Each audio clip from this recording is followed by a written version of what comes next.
Hello বন্ধুরা, কেমন আছো? আশা করি তোমরা সকালে ভালো আছো, আমিও ভালো আছি।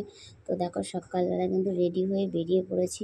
তো কোথায় যাচ্ছি আজকে সেটাই তোমাদের সাথে শেয়ার করব। তো দেখো, এখনও কিন্তু 6টা বাজেনি অলরেডি। তো আমি বাড়ি থেকে বেরিয়ে পড়েছি আর একদম কিন্তু চলে এসেছি আমাদের স্টেশনে। তো দেখো, সামনেই আমাদের স্টেশন।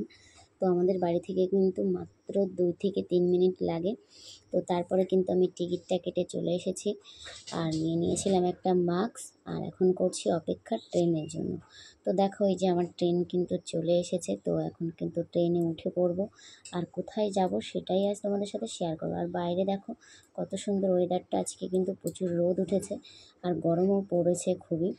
তো সকালবেলায় স্নান করে এসেছি, তাও মনে হচ্ছে না যে স্নান করে এসেছি। তো দেখো, পুরো ট্রেনটা ফাঁকা। তো আমি কিন্তু উঠে পড়েছি ট্রেনে। তো বেশ ভালোই লাগছিল ফাঁকা ট্রেনে। তারপরে কিন্তু ফাঁকা ট্রেন দেখে আমি কিন্তু একটু রিলস বানিয়ে নিলাম। তো বলে, এরকম ফাঁকা ট্রেন দেখে রিলস না বানালে হয়? তো আমি একটা রিলস বানিয়ে নিয়েছিলাম, বেশি বানাতে পারিনি অবশ্য। তো জাস্ট একটা রিল বানিয়ে নিয়েছি। তারপরেই কিন্তু সবাই চলে এসেছে। দেখো, অনেক লোক এখন চলে এসেছে। তো সেই কারণে আমি একটু মাস্ক পরে নিলাম, হাওয়া লাগছিল নাকে মুখে, সেই কারণে। আর এখন কিন্তু ভিড় হচ্ছিল একটু একটু করে। তো এখন বাসতে চললো কিন্তু 7টা প্রায়। তো আমি কিন্তু যাব রানাঘাটে। তো রানাঘাট থেকে নেমে ট্রেন ধরে চলে এসেছি এখন অটোয় লাইন দিতে। তো অটোতে লাইন দিয়ে চলে এসেছি এখন আমি যেখানে যাব সেখানে। তো আমি কিন্তু আজ এসেছি কলকাতাতে ডাক্তার দেখাতে। তো টিকিট কেটে নিয়ে আমি একটু ছোলা মাখা নিয়ে নিয়েছিলাম খাওয়ার জন্য। তো ক্যামেরাটা কিন্তু অত ভালো করে করতে পারিনি, যেহেতু আমি একা এসেছি। তো একাই ক্যামেরাটা ধরছি আর ক্যামেরাটা করছিলাম। আর দেখো, প্রচুর পরিমাণে লোক কিন্তু বসে আছে। আর এই দিদিকে দেখে তো আমার খুবই হাসি পাচ্ছিল, যে বাড়ি থেকে বালিশ নিয়ে এসেছে শোয়ার জন্য। তাই আমি একটু ক্যামেরা করে নিলাম। আর দেখো, আমার ক্যামেরা করা দেখে কিন্তু উনি মুখ লুকাচ্ছিল। তারপরে চলে এসেছি আমি ডাক্তারের কাছে। তো কুপনটা এখানে জমা দিয়ে দিয়েছি। আর এখানে দেখো কত ভিড়।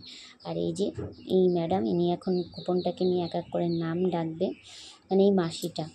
তো এখন কিন্তু নাম ডাকছে আর আমি কিন্তু আমারটা এখনও জমা রয়েছে, এখনও নেয়নি।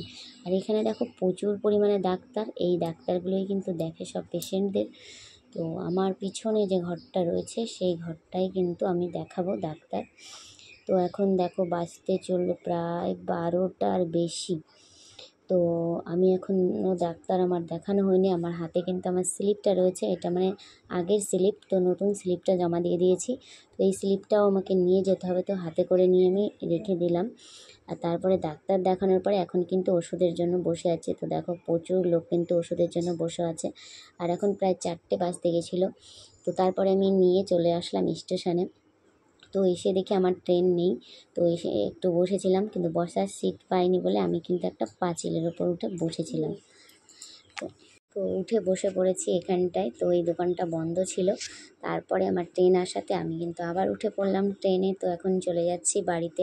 আর ওদিকে কিন্তু মেয়েকে মার কাছে রেখে এসেছি। তো একটু টেনশান হচ্ছিল, যেহেতু অনেক ছোট। আর আমি তাড়াহুড়ো করে যাওয়ার চেষ্টা করছিলাম, কিন্তু তাড়াহুড়ো করলে তো হবে না, ট্রেন আসবে তবেই আমি আসব। তো তারপরে দেখো, এত ঘাম, মানে এত পরিমাণে ঘেমে গেছি। তো আমার টিপটাই উঠে গেছে মুছতে মুছতে, মানে ঘাম মুছতে মুছতে। এখন দেখো প্রচুর পরিমাণে ভিড়। এখন আমি আমাদের ট্রেনে উঠে পড়েছি, মানে রানাঘাট থেকে বনগাঁ লোকালে।